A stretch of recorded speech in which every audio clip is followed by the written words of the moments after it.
And my coping mechanism of choice became drinking. Okay. And so how much did you start drinking, and kind of like what ages were you kind of starting to really like take it from just social experimenting to where it got kind of heavy to a problem? Yeah. So I started a little later than I guess most people. This is Rock Bottom with Ryan. No sugarcoating, no filters. The pain, the chaos, the truth. No bullshit. Just recovery.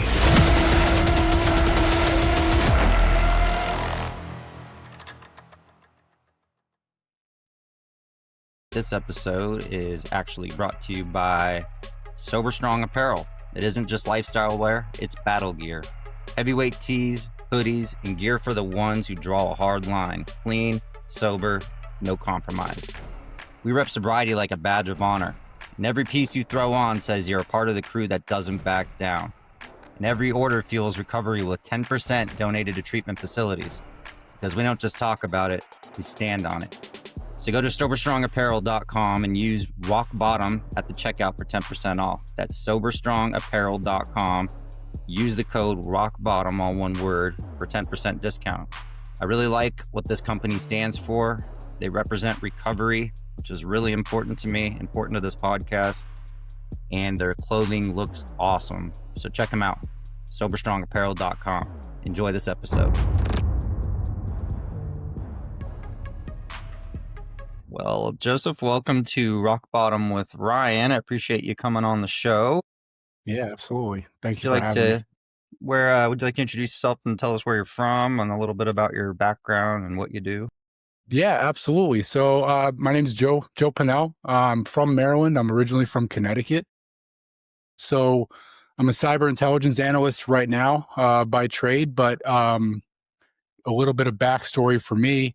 You know, I grew up in New York.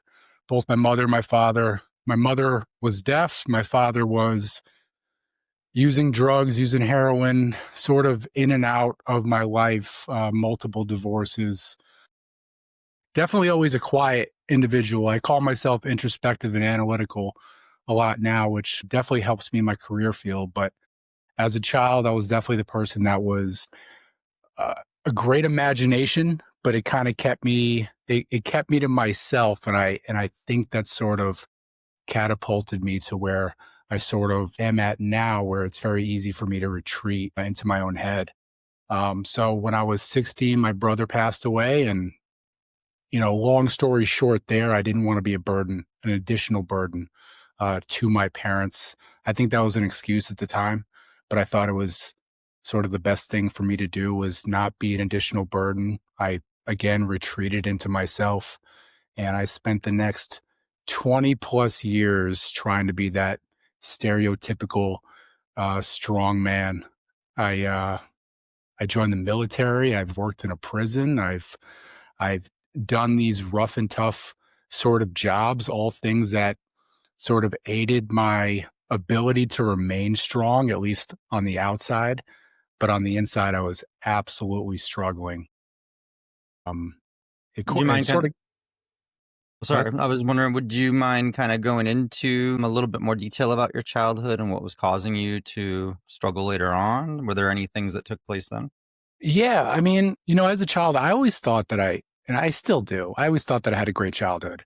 You know, grew up very poor, you don't really notice those things because everybody else around you is also poor. You don't notice it till you start comparing yourself. But I still grew up in a loving home for the most part. You know, my father was a little bit aggressive when he was doing drugs. He was a hard ass anyway, but very loving.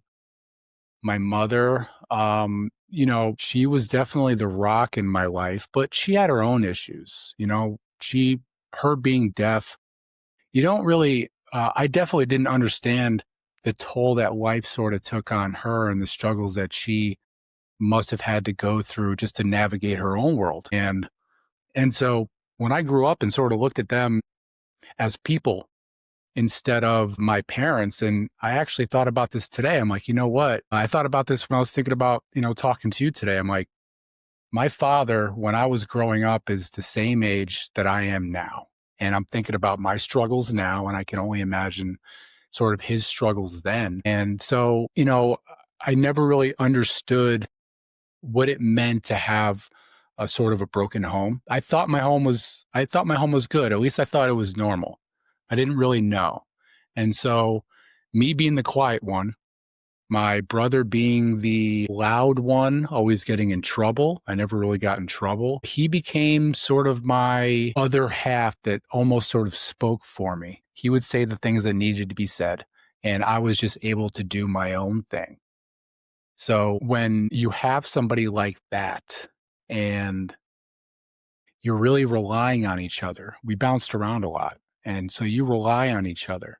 I never had a lot of close friends. And so when you're so reliant on each other and he is essentially your voice, to have him die, he was fixing his car, the jack fell, broke his neck. And so to have that happen so suddenly, I didn't know what to do. I was an athlete at the time. I was playing a lot of basketball. The next day, I went right into the gym. Like that was my safe space. And I retreated into myself and I did what I always did. My voice was in my actions. And so I never learned to voice my opinion, share my emotions. And it wasn't an ego thing. There was no, well, this is how a man is supposed to act.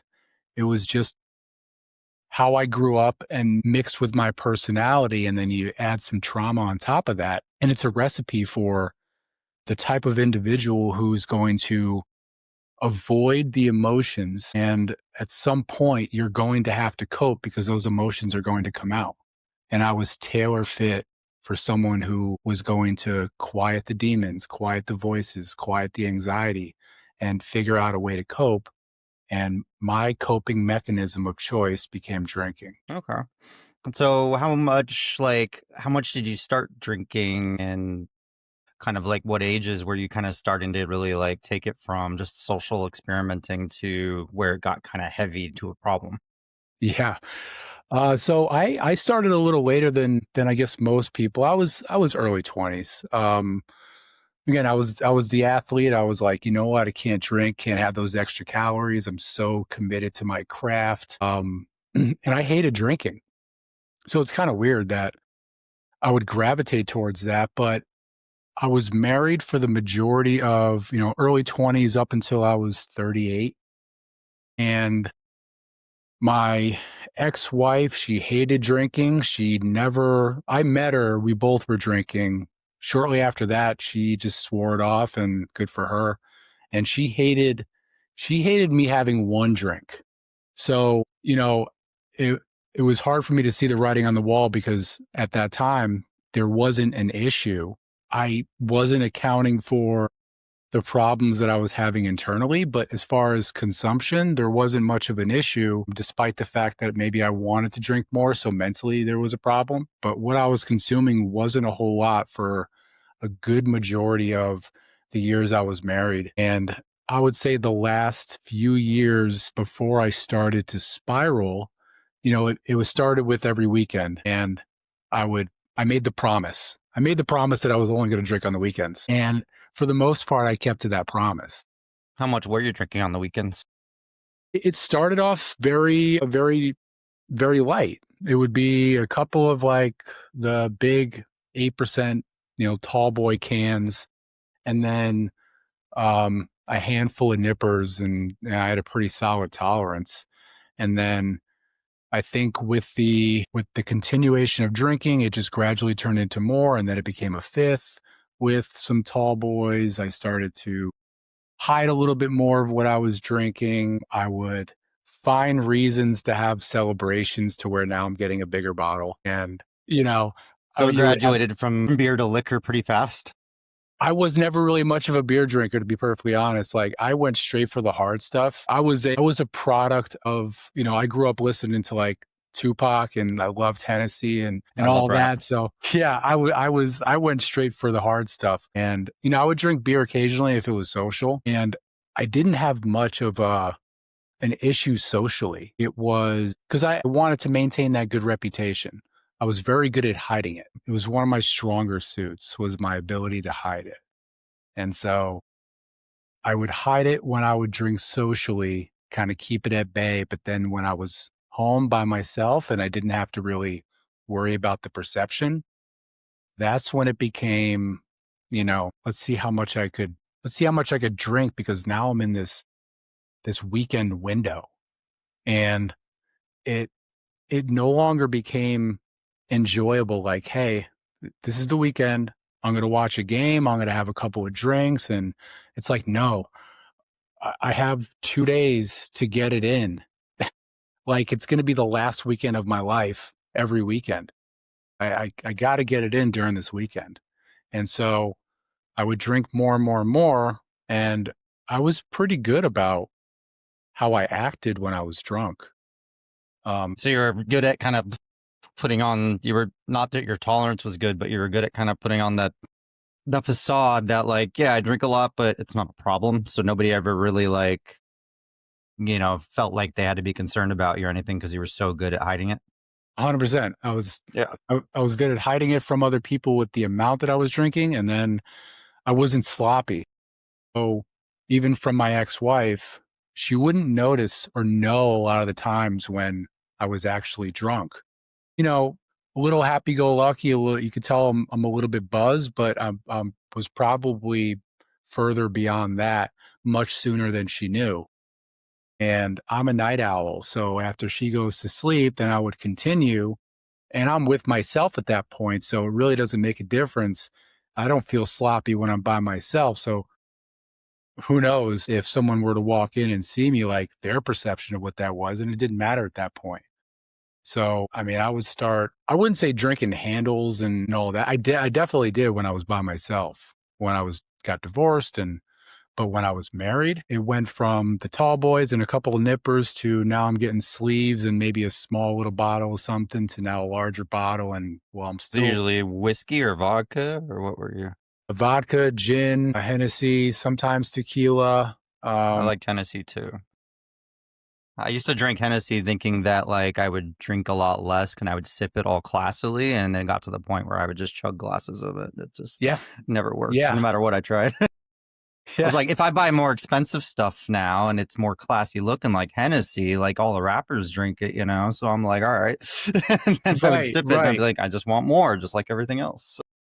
Absolutely. No, I'll drink moderation. the first class classy, and then after that, it sort of bombs away. Yeah, exactly. So, but yeah, you're right.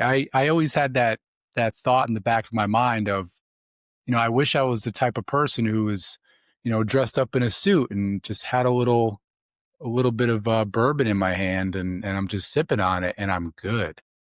Yeah. And I was just never like that. And I chug everything that I drink. It's not limited to alcohol. I chug everything that I drink.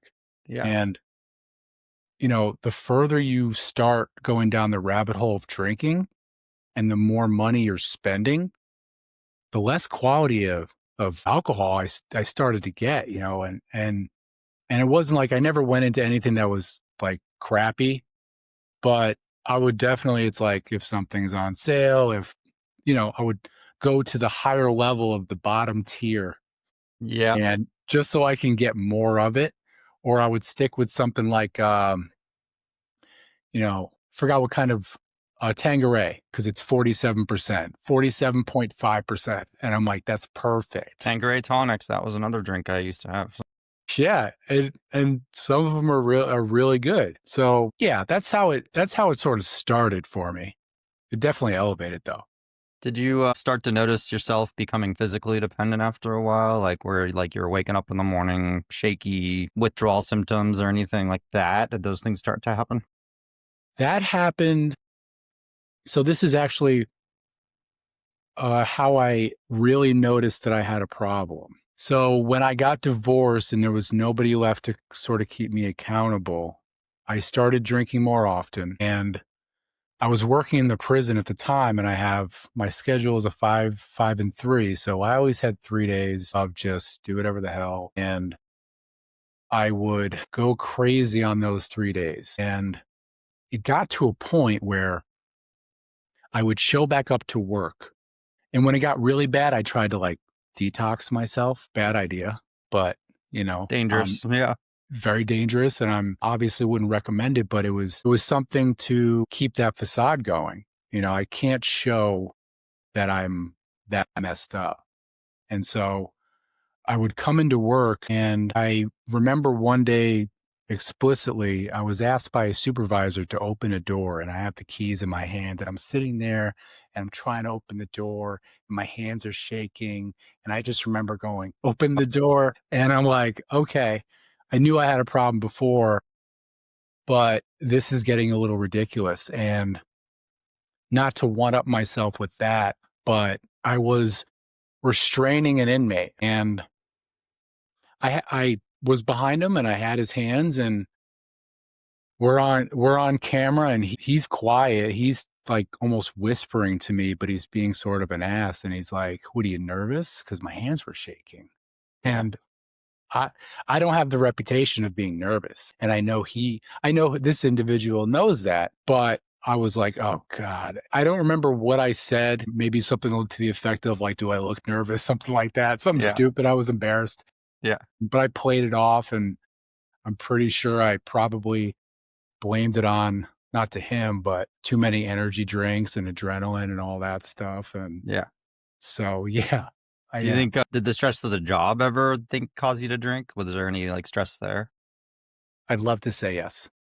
I'd love to put the blame on a stressful career, but the job never actually stressed me out. It did the first 6 months when I was trying to figure things out, but the job itself, high adrenaline, but I was never worried at work. I never brought it home with me. I never was stressed out going into work. I did very well working in a prison because I'm big on respect. Give respect, get respect, do your job. And so, as dumb as it may seem, I never worried something was going to happen to me because I had that sort of rapport with a lot of the inmates that were there. Yeah. So backtracking a little bit to the military, I interviewed somebody else who was in the military, one of my first interviews, and I'm kind of curious if your story is a little similar to theirs. How did the military like impact any drinking you did or anything like that? I mean, was it something where it was a big part of being in the military, or like did any PTSD type of things take place? Like what kind of? Yeah, it's one of my biggest contentions with the military is how big of a drinking culture it is. That's what I hear. And in some ways, I rebelled against that because there was always this huge part of me that hated the fact that I drank as much as I did. And I knew, and it sounds ridiculous, but I knew that it wasn't destined for me forever. Or at least I believe that. Now, clearly, you go down a rabbit hole too long, that's your life now. But I rebelled against it because it was so obvious how much drinking was part of the culture. Anytime we would have an event and everybody's looking forward to the drinking every single day, I live on a military base now, and the gas station on base, like the inside of the building is 70% alcohol, and the rest of it's like, it's so big with everything that people do, and they celebrate it. Yeah. I would look at that, and I was a captain. So like on paper, I'm a leader, and I thought I was a pretty good leader, and I was always watch out for the people I was with. And so I had a big problem with how much of a drinking culture or how much it would impact some of the younger people that were in the part of it in it sometimes. And when I did, I would go a little further than I anticipated, but I was still at a lower level than most of the people that drank. But you never know. The people that do overindulge when they're out and about, you look at them there, and maybe they go home and they cut it off. Like me, I was the opposite. Typically wouldn't go overboard, but then I would go home and go And then overboard. You never know. Yeah. Yeah. That's the one thing. It's like when I was drinking socially, had a group of friends that I go out with on a regular basis, usually on weekends or whatever. I was really good at hiding the fact that even before I went and met up with them, I would be pre-funking by myself. And then usually, unless they came back with me for an after party, I'd go home and I'd still be drinking by myself after. And then I'd wake up the next morning and do it, because I had my own routine, but I just made sure that nobody else knew how bad it really was for me, and Yeah. yeah, and then it's got the habit of spiking my drinks to drive to the bar, like so I could have something to sip on, like a Vaderade. I used to call them Gatorade with vodka, and I Right, used right, to get so right. creative. And then people would get in my car, and we would be doing a bump of cocaine, and they'd be like, "Oh, can I take a sip of your Gatorade?" And I'm like, "No, don't touch it," because I was too embarrassed for them to. Yeah, yeah. So it's like the extent I would go through to like make sure people didn't know how bad my issue was. That's what it reminded me of when you said that. Nobody really knows how much you're drinking when you get home and isolate, and that's usually where we get diagnosed as alcoholics, is when we drink by ourselves. It seems Yeah. like.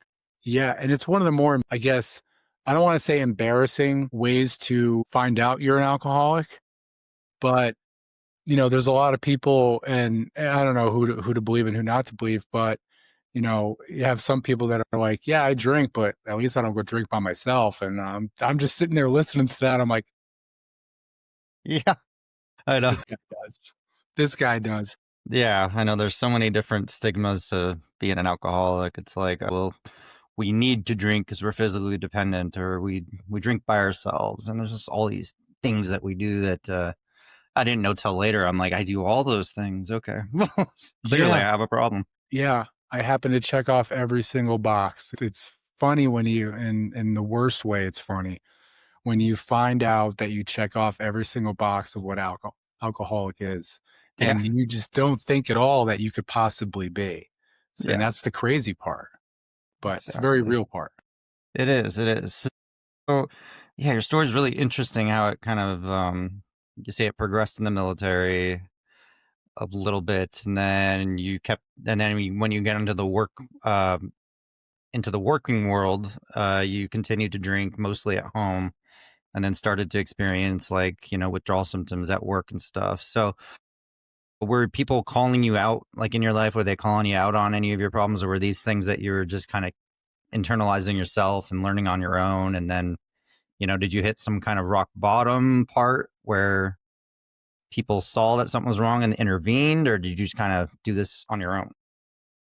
Nobody That's intervened, sadly. And I guess this is where the childhood sort of ties in. I was very Is brought to you by Sober Strong Apparel. Go to soberstrongapparel.com. It isn't just lifestyle wear, it's battle gear. introverted. I kept a small circle, and so nobody knew that I was that bad, because I was still playing basketball, albeit getting worse and worse. But I'm getting older, so that's just what happens. I was still going to the gym all the time, and still maintained at least the physical appearance. Yeah, I was doing that too. I was always really active, and I had my routine that revolved around drinking, but it still included the gym. So nobody would ever really suspect, hey, this guy's healthy. He runs 5 miles a day. There's no way he's got a problem. I'm like, I drink right after my runs. Yeah, yeah, yeah. I I just mean, need I to would take cancel the shots before going to play basketball, some pickup games, and I would still drain threes, but I was buzzed at the time. Yeah, it it's it's a little crazy how it sort of zaps everything that you do, but it's almost like that becomes like your routine can start becoming the barometer for how far you've strayed from that path. I look at it like, you always see, or sometimes you see people, they've always got a nice haircut, or this person's always got a new pair of shoes on, or the cleanest shoes. And Yeah. then one day you see that same person, like their hair's all crazy or their shoes are dirty. You look at that person like, oh, what happened to that person? And so for me, it was always, I'm the guy who's into the gym. And when I started, and it wasn't other people noticing it, it was me.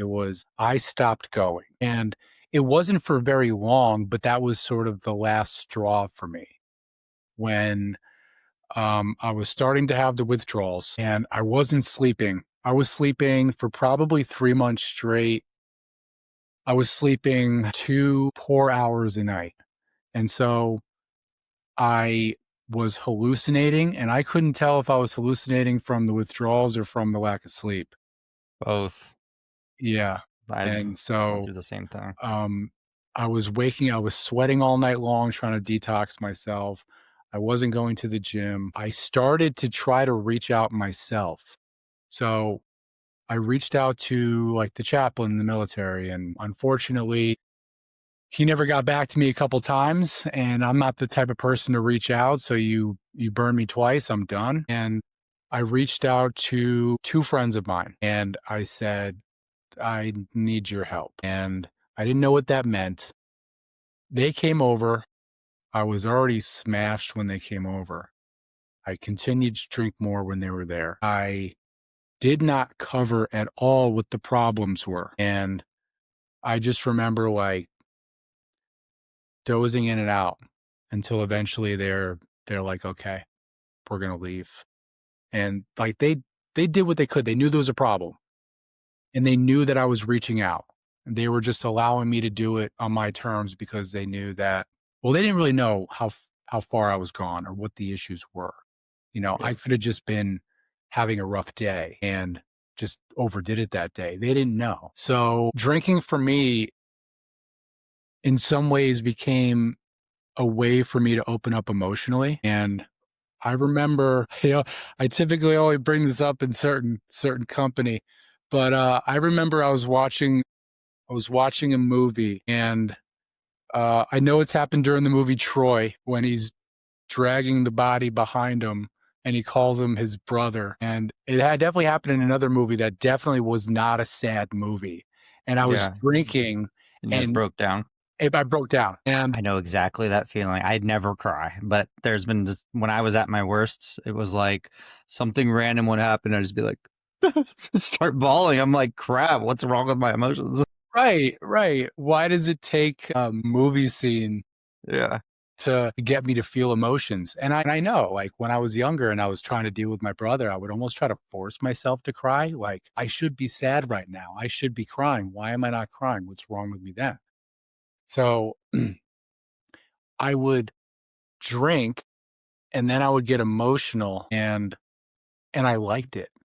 I liked it. And it's sort of what propelled things forward a little bit. Huh. So it helped you work through some things. Do you think a lot of the emotions that came up, were there a lot of things you thought about from your childhood or things that you were going through like at that moment, or what kind of things do you think were triggering the emotions, unrelated to like movie scenes and stuff? Like, what do you think was going through your head? See, that's something I'm still working on through like therapy and whatnot, because for me, like I had,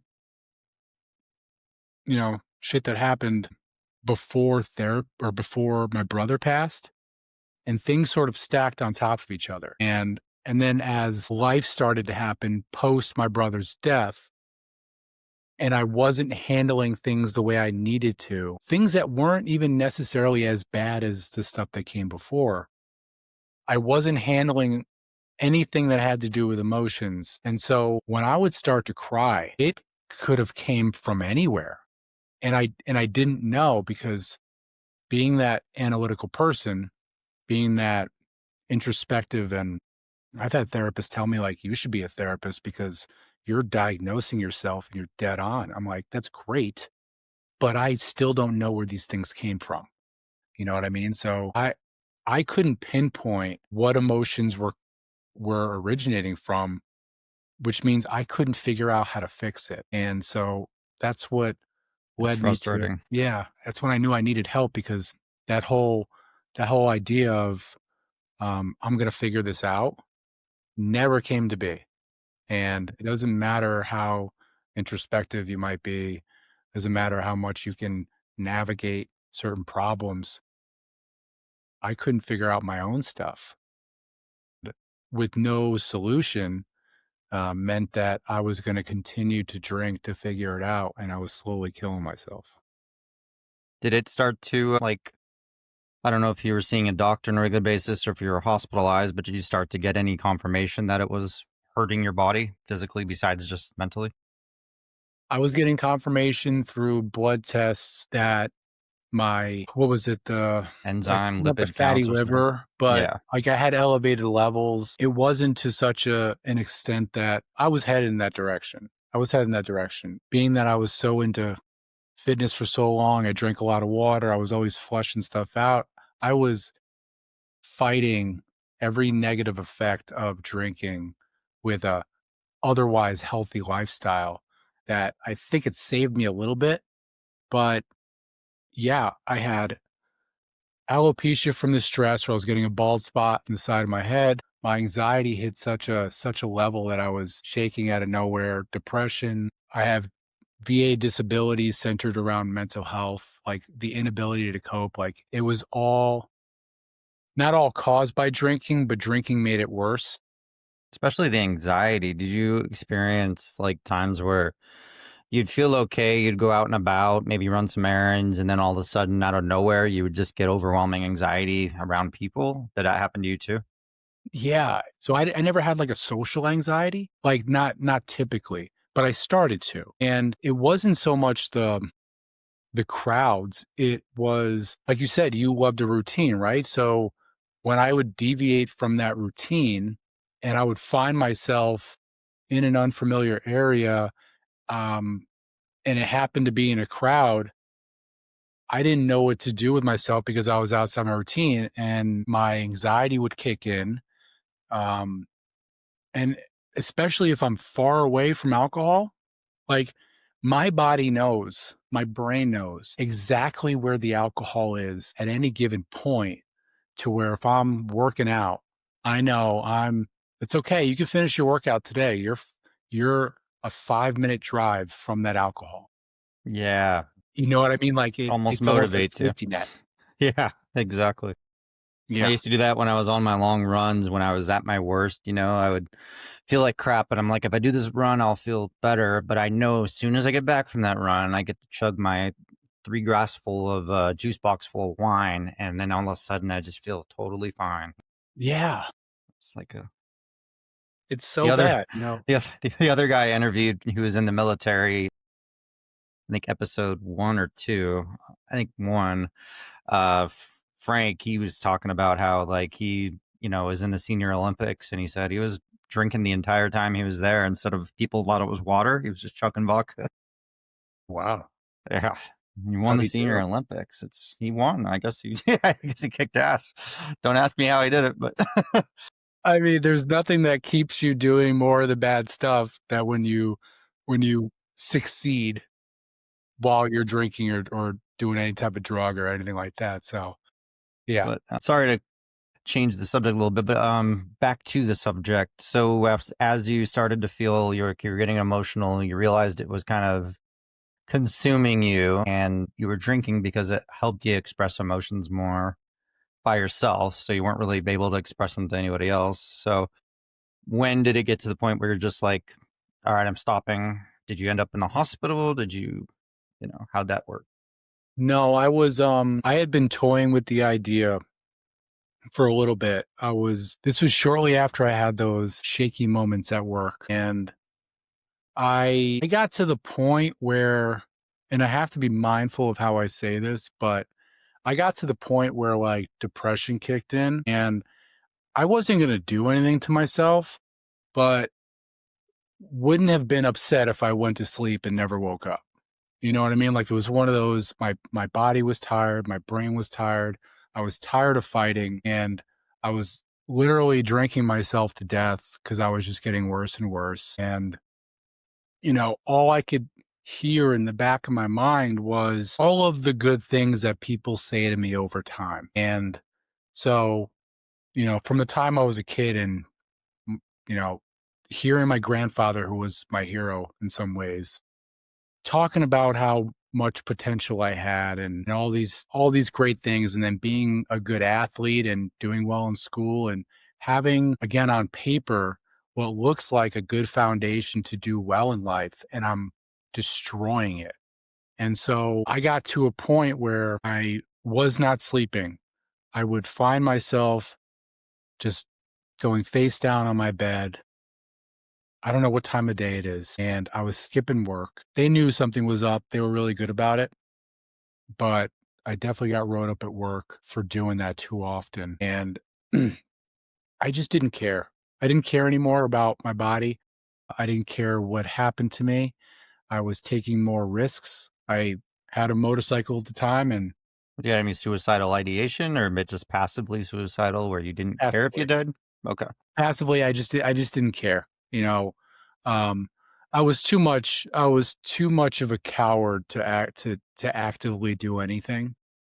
But Um, I also didn't care if I hopped on my motorcycle after drinking and, you know, whoops, like I yeah. wasn't gonna go down, but if it happened, it happened. So Yeah. Living recklessly. definitely living recklessly, some of the telltale signs. And it was my it was my second day off out of my 3 days, and I had reached out to somebody. I don't remember the moment, like what went through my head when I'm like, I can't do this anymore, because I had said that a number of times. I can't do this. Something clicked where I finally believed it. And I was in a in and out relationship at the time, and that was bringing me joy, and I was lying about the fact that I was drinking. This is a new relationship. I was lying about the fact that I was drinking. And um I knew that that was going to end if I didn't do something about it. Uh, I did it for myself, but I never really do things for myself. So I found outside sources as a reason to figure it out. And so I reached out to my work, who gave me the number for like emergency services for work. They found a rehab for me, and I checked myself in the next day. And I'm extremely surprised that I gave up, like when I made the decision to stop or go to rehab, that I didn't just crush it for one more day on my last day off and then go into rehab with a bang. Yeah. But I called it quits and, yeah, checked into rehab. Wow. How long did you spend in rehab? I was there for a month and a half. Yeah, same here, 45 days. Yeah, When you yeah. first got in there, were you kind of reluctant to be there and then it took a week or two to kind of be like, okay, I'm invested in this? Honestly, no. You were ready? For me, I was ready. Good. Luckily, one of the good parts of my personality when it comes to like addictive behavior is once I actually make a decision, I'm sort of Pretty an firm. out of sight, out of mind Yeah. kind of person. Yeah. So it didn't take much for them to convince me to stay beyond the detox. I basically just said, yeah, I mean, I plan on being here. So, like, let's do it. It helped. My work was paying for it. So, Yeah. It's an no, opportunity, you know? yeah, Not a lot of people get that opportunity. yeah. I was extremely lucky. I made a good decision, at least with where I chose to work, even though that job was shitty. And I did everything they told me to do. I Every session, every class, every time they wanted people to speak, and um, I would do it. And oddly enough, and this is where I started to have like my little breakthrough. They brought in somebody who he came from Africa, and then he got incarcerated in Connecticut for like 11 years. So like listening to his story, and he does like sound therapy where he's got the bowls and he rubs the inside of the bowls and the frequencies get into your brain. And They do that in the yoga class that I've been to. yeah, yeah. Like I'm thinking it's a bunch of BS, right? And so he's talking about it, and because he has like the prison backstory, like my ears perk up. I'm like, oh, cool. We got something in common. I worked there, you were there. And so he's talking, and we all like lay on the ground, and he starts doing his thing. And I'm laying on the ground, and it was, I remember him saying, it's almost like you're going under anesthesia. Like they say something to you and then you just conk out. He said, you might feel some emotions kick up that you weren't expecting. And I'm like, yeah, all right. And that's not going to happen. But I'm like, this sound is like soothing me. I fell asleep and I woke up to like him finishing and going into this last little spiel. And I remember sitting up and I just started bawling, and I'm bawling in front of everybody. The counselors are looking around. They're like, we got to get him some tissues, but we don't have any tissues. So they're running around. People are staring at me, and I'm just like, just keep it going, man. Just don't worry about people looking. Just keep it going. It was at that point where I'm like, you know what? I need to be here. And it was around that same time where they gave me, they give you anti-seizure medication and all that, but they were also giving me anti-anxiety medication, and I stopped that. I told them, I'm in a safe place. If I can handle being in this fake world, confined in these walls, and deployments helped because I was away from my family. So I could handle this. But if I can handle the anxiety in a safe place, maybe I don't need the medication. So I committed to it through and through against my better, or not my better, but against everything that I always grew up thinking that I would do. So, yeah, being able to power through it in a place that you felt safe. I mean, that, I wish I could have done that because I was prescribed, Xanax and stuff like that for a long time. And I thought I was going to rely on it forever. But thankfully, I quit that a few years ago. But I mean, yeah, if you can face life head on and realize that not everything is actually as scary as it seems, Yeah. it kind of helps. So So I you think just handled manage that now? Yeah, I'll just manage it. And, obviously I didn't realize till later that my drinking was a huge cause of the anxiety I was going through. So, Yeah, that's and fair. here, yeah. And it's just like the more I drank, the more anxiety I'd get without it, which just in turn made me drink more and more and more. So I was obviously going to the doctor, the first thing they ask you is how much do you drink? And of course, naturally I lie, it's like, oh, a few drinks a week, when I'm just like, okay, I had a few drinks before I came here. You're right. Yeah. Right. So of course they're going to prescribe me something thinking it's safe. And in reality, I'm taking these meds, but they're not working because I'm drinking. So it's just a double-edged sword, kind of catch-22 kind of thing.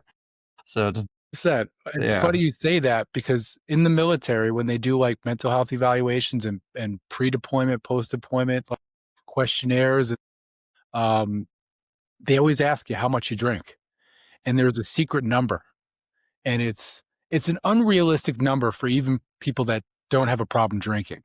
Even if you're a casual drinker, it's like, you know, 3 drinks. If you drink 1 day a week and you get a 6-pack for the weekend, you're not a heavy drinker by any stretch. You're gonna double what they expect you to have to where they think you have a problem. So they conditioned us. By they, I mean, it's pretty commonplace to lie during that questionnaire. So yeah. you're always lying about how much you drink. So So do they have an idea where they're like, if this person says a 6-pack, we're gonna like triple that, kind of like, do they think they could? the- I would assume the military is like beyond intelligent when it comes to that kind of stuff. They're like, yeah, this guy's right. bullshit. They have a perception or that they want to maintain. And so it's almost because almost everybody has been talked to about their drinking in the military. And it almost becomes like, did you just admit to how much you actually drank? You're not supposed to do that. You're not supposed to be that honest. So you could probably get in trouble for being so honest, even though like, hey, we're trying to help you. Exactly. Once I started, I wasn't honest about how much I drank until the hospital visit before rehab. And finally, like when I was having seizures, I finally gave in. I'm like, I've had so many hospital visits. I've gone to jail enough times. I feel like hell, Finally, I just admitted how much I'd been drinking. And of course, I have like my, mother, people around me. And I'm just like, they're just kind of blown away by how much I admitted to drinking. And I'm like 22 to 30 drinks in 24-hour period, and it's like, Yeah, that'll kill most people. And my absolutely BAC was will. constantly over a 0.3 something. And I had my own breathalyzer. Did you? Yeah. And just kind of, to make sure I wasn't like, if I was going to drive, that I was under a certain amount. Still broke the law, of course, and got caught doing it. So, but that didn't teach me my lesson. But yeah, my other question about treatment. So I remember from my own experience, when I got there, I remember they had just kind of like made me face some serious things head on. I remember they had me write a goodbye letter to my sister who had passed away of a fentanyl overdose, because I had mentioned just vaguely to my new counselor, I was like, yeah, that's something I don't think I've dealt with because I haven't cried. So, I mean, I've just been drinking, since it happened. But and then he said immediately write a goodbye letter. So was there any, like, besides what you just explained with breaking down in front of everyone, were there any other things that they had you address that were really tough? Yeah. So with my counselor, she did a couple of things. And bless her, she called me out of my BS. Even when I thought I was just being honest. She wasn't calling me out as if I was lying to her. She was calling me out because that's a BS way of thinking. And so, but what she wanted me to do was track my emotions, track my anxiety. Like, those are the easy things I never did before, but they were easy. It was, what were you doing before and after the thing? And so I started becoming more aware of myself. But when we started getting into like childhood trauma, my father was more physical when he was using drugs, and we addressed that. And I didn't write a letter. I had to address him about that. And so one of the harder things to do was Zoom call him and have a conversation with him about that. It was the last thing I wanted to do. And it didn't go the way I anticipated, because for as great as he is or can be, and he's been clean for years now, he immediately got defensive. And was kind of digging into me a little bit, to the point where I thought I was being counterproductive. And so I understood the intent. I would say that's one thing that I think is very beneficial to do, is to address your demons. I didn't like the way it happened, but I think it was beneficial in the long run, because it's probably not something I would have done otherwise. I don't like the outcome.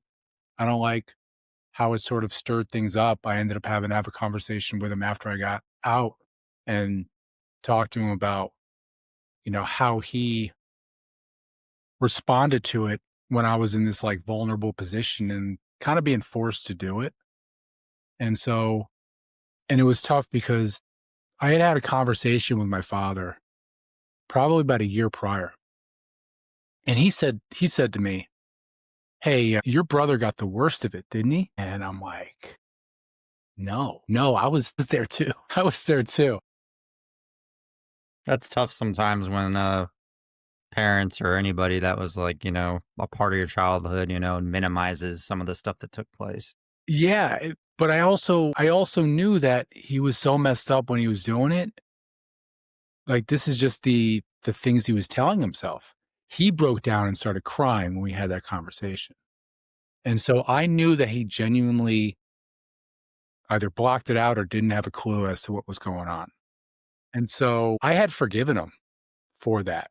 And when I had a talk with my counselor about that, she's like, "Why would you forgive him? Like, so quickly? Not why would you forgive, but why would you forgive so quickly?" And she made a good point. When you're addressing some of these things and you're supposed to be setting up your boundaries, the quicker you forgive without any kind of recourse, the easier it is for somebody to break that again. You need to really go through it and set up those boundaries.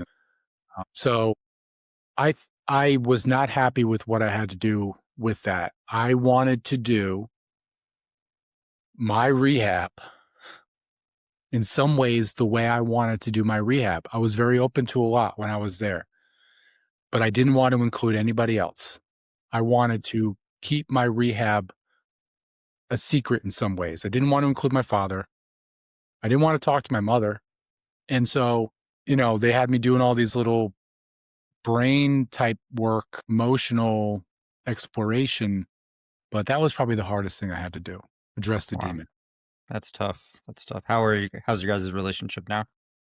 We're great. Me and my father have, as I got older, he's got his quirks. I got my own quirks, but we have a great relationship. We talk about everything. And so I have a great relationship with both my mother and my father. It's kind of similar to me. I always had a pretty good relationship with my mother. She was an alcoholic, but we were always close. We're drinking buddies too, which probably wasn't healthy. But she's also, I consider her one of my best friends now, and she got sober with me, which is great. Awesome. And yeah, we go to the same meeting together every day and share meetings together sometimes. Nice. My dad and I had a rocky relationship since I was a kid, but now that I'm sober, we've become where I can actually approach him about anything now, and relationship is great. So it doesn't erase a lot of the things in the past completely, but if you see that both parties are working on themselves, I think that makes a huge difference. Yeah. Give each other a little bit of grace. Exactly. It's an 'Cause imperfect process. That's for sure. And I know I wasn't perfect during all those years. I could have been more reliable, but I had my addiction problems, and I knew that I resented him for a lot of things, which I, blamed him for a lot of my problems. But at the same time, I made my own decisions too. So, Yeah, absolutely. yeah. My father was always good about dropping little gems and, you Yeah. know, and I think he pulled a lot of stuff from like NA, but I very much believe, do the next right thing. And a lot of these things are our decisions, like you said. And I can blame everything on my brother passing, like what an asshole that he passed away. And I can blame God. How can you take him? Yeah. I can blame people for how I was treated or how I felt like I was being supported during that time frame.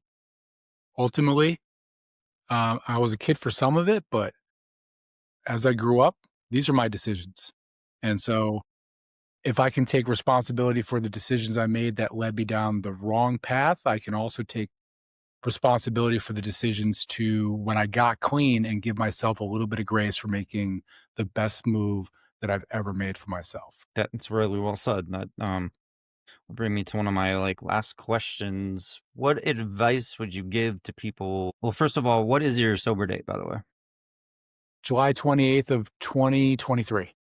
Awesome. So being sober for a little over 2 years, what advice would you give to people that are struggling right now, people that are early in recovery, or even people that, have been in recovery but just want to know how to stay sober and stay motivated? So for the people that haven't gotten to a place where they've gotten sober, but they're, what is it, sober curious, you have to find a reason outside of yourself. Like you do everything for yourself, but you have to find, and might sound cliche, but your purpose for existing. Your purpose for existing goes beyond how upset your parents are with you, how your relationship is going, how you're doing at work. Your purpose is going to keep you aligned in some ways. It's going to keep you at least vectored in that direction to where you might stray from the path, but you always know it's there. And you're not going to be perfect in your pursuit, but if you know what your purpose is, then at some point you're going to keep your eyes on that vector, on that purpose a little bit longer and a little bit longer to you, like, you know what, I can make this move. And cutting it off cold turkey is tough. And I'd never necessarily recommend like, hey, take the slow approach, because you'll gradually give yourself a little bit more, you're building up a little bit of momentum. But in this pursuit of getting sober, your goal is to get sober. And even if it's not perfect, you have to start making steps. And so if you're not ready to make the move to go to rehab or to cut it out, start learning about the process, start finding your resources. I don't care if you find these resources while you're drunk or while you're doing drugs, like start making some kind of steps. You're going to start to buy in. Yeah. And start relying on people to talk to, which can sometimes be the hardest part. People are so proud, people are Right. Yeah. So if they haven't quite gotten to that point where they want to quit, like start making some of the steps, start understanding your why, because that's going to carry you long past when you get sober to how you're going to navigate the rest of your life without. For the people that have gone through the process of getting sober and they struggle, but they want to keep on that path. Understand that your ability to handle your emotions is probably one of the things that's going to keep you the strongest in the long run. So you're not going to feel good for a good portion of your early sobriety. You're going to be factoring in that this is forever. You're going to be wondering how you're going to handle certain situations. You're going to be embarrassed that you have to tell somebody that you don't drink. You're going to wonder how your friends are going to treat you. You're going to wonder if you're going to wake up drawn to it, or the first time something bad happens, you're just going to spiral. And as you start to navigate these things and they happen, you get a little bit stronger and a little bit stronger. It becomes a little bit easier. And So true. that's all you're looking for, is a little bit easier. You seriously just described recovery perfectly. It's a tough road, and there's people that, you know, they get a few years sober and then they fall off. And so, you know, I try to look at things logically. And I told you, like, what I try to live by is like, do the next right thing. If you fall off, and this is not an excuse to go back to doing what you're doing, but if you fall off and you're looking at it logically and you're like, well, if I I just started drinking, or I just started doing this drug again, I might as well just continue it. I've already screwed up. I have so much shame and this and that. It's like, you do the next right thing. Because if you look at it in totality, let's say you got, 5 years sober and you go on a weekend bender. If you were able to go 5 years in between, like, you never went to rehab, you never thought you had a problem. If you were able to go 5 years without doing anything, had a weekend bender, and go another 5 years, had a weekend bender, like, I would have taken those numbers any day. Like, so give yourself a little bit of grace, because realistically, those numbers are for people that don't have problems. Like, if Yeah. I fell off 10, I That's relapsed success. 10 You're still times. successful. It's successful. Like, Yeah. it's successful because sobriety is one of those things where you never know if you've succeeded until literally your last day on earth, when you're like, did I stay sober from the time I got clean till now? And if you can say yes, because this is where people start to think like they're trying to be perfect. Yep. And so your last day on earth, you're in your deathbed and you're like, if I have a drink right now, I'm no longer sober. But it's one of those things where you never know if you're successful till the end. And you have to look at success before that. Give yourself the wins. You're not going to be perfect. I've had depression since sobriety. And the only thing I told myself was, I don't know what I'm going to do. I don't know how I should feel, but I know what I can't do, and I can't drink. And That's what I tell can myself. When I was even going on the airplane last week for the first time since I've been sober, and, just thinking about little things like that, I'm always, in the back of your mind, am I going to be able to do this sober? Because I'm not used to doing it sober. And then you realize just all that practice you have in the early days and just getting through little things without drinking, you start to just tell yourself, there's nothing is a good enough reason to drink, like nothing. Yeah. I mean, I was having a panic attack the other day for various reasons, and I just told myself, not once did I think, okay, I'm just going to drive to the mini mart. I was just kind of like, I can get through this. I've gotten through this without alcohol, so I can do it. So, Yeah. 100%. but it does get easier. It does get easier. It does. So, Get some time under your belt. That's all people need to do, is get a little bit of time, get a little bit more comfort. exactly. Yeah. No, I really appreciate you sharing your story. And I was wondering, can you end the episode with like a quote that stands out in your mind? You said a few really good quotes earlier, but I wasn't sure if you have another one that you live by or that comes to mind. So this is not a quote. It's more of I don't know if you call it an anecdote or something, but a lot of people that are they're struggling with drinking, or they typically have more problems than just the drinking, right? And they typically have a laundry list of problems. And so my father would tell me, he would say, when I would say to him, I don't know what to do, there's too much stuff here.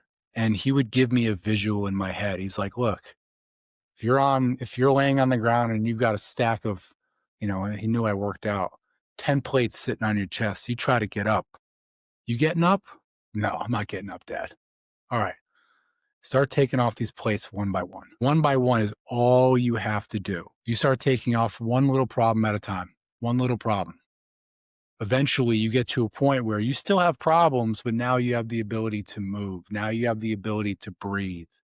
And so I would take that and I would look at my life and say, you know what, I have these problems, but I'm going to get the low hanging fruit first. You know, like when they say you write down a list of things you got to do for the day, you check off a few boxes. And eventually you start taking off one by one these little problems. And you do what you have to do. And that'll typically keep you de-stressed enough to where you can handle life. And that might help somebody or prevent them from picking up that drink or picking up that drug when life feels like it's too overwhelming to handle. So Perfectly said. Thank you so much. I appreciate you, Ryan. All right. Thanks a lot. Bye. See ya. Rock Bottom with Ryan. No bullshit, just recovery.